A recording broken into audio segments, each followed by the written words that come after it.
it's Giselle. Welcome back to another video.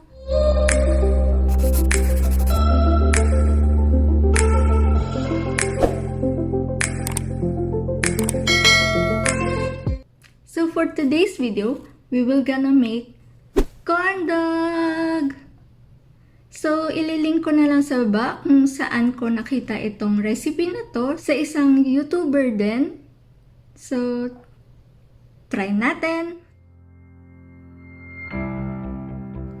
You will need 240 grams all-purpose flour, breadcrumbs or corn flakes, hot dogs into half, cheese into your desired cuts, 45 grams of sugar, 1/4 teaspoon of salt,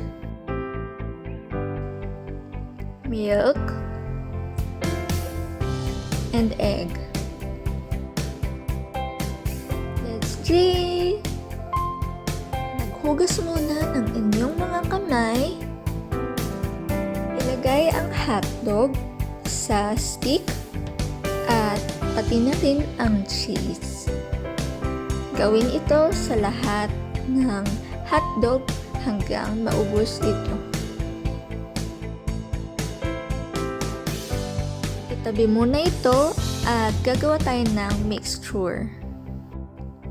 Ibuhos ang 240 grams all-purpose flour sa isang strainer para pinong-pino ang lalabas na powder. Ilagay na ang 45 grams of sugar, pati na rin ang 1/4 teaspoon of salt. Idagdag na rin ang isang itlog, pati na rin ang gatas, pero tansya-tansya lang.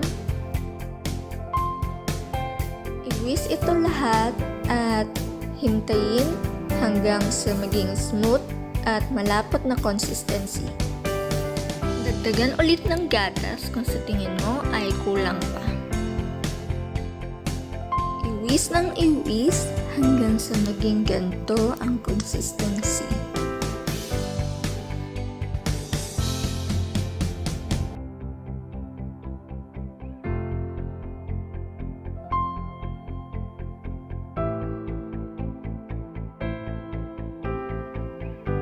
Ilagay na sa baso ang mixture.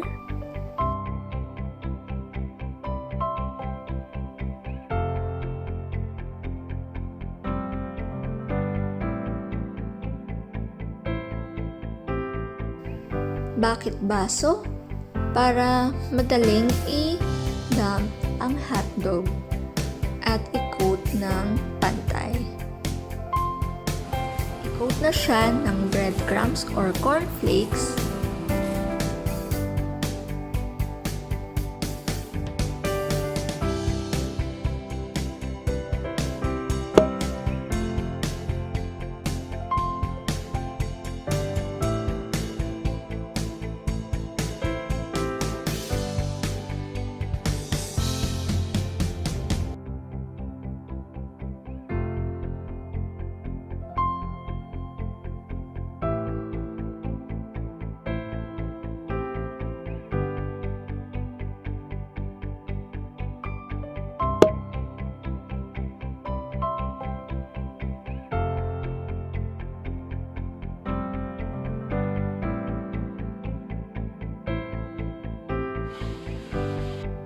I-fry na natin ang corn dog natin sa medium-high heat.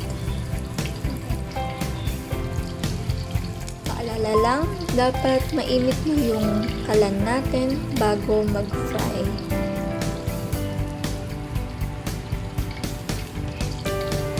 Fry hanggang mag-golden brown na yung kulay nito.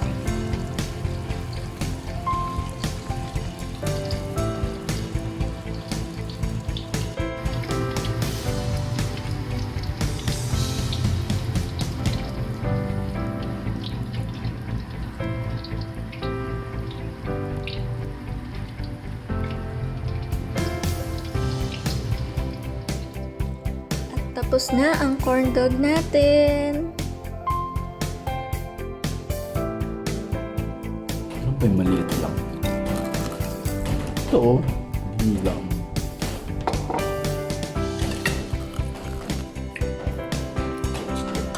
So this is the end of this video. Give a thumbs up and subscribe to my channel.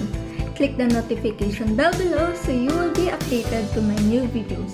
See you on my next vlog. Bye! Spread love, not hate.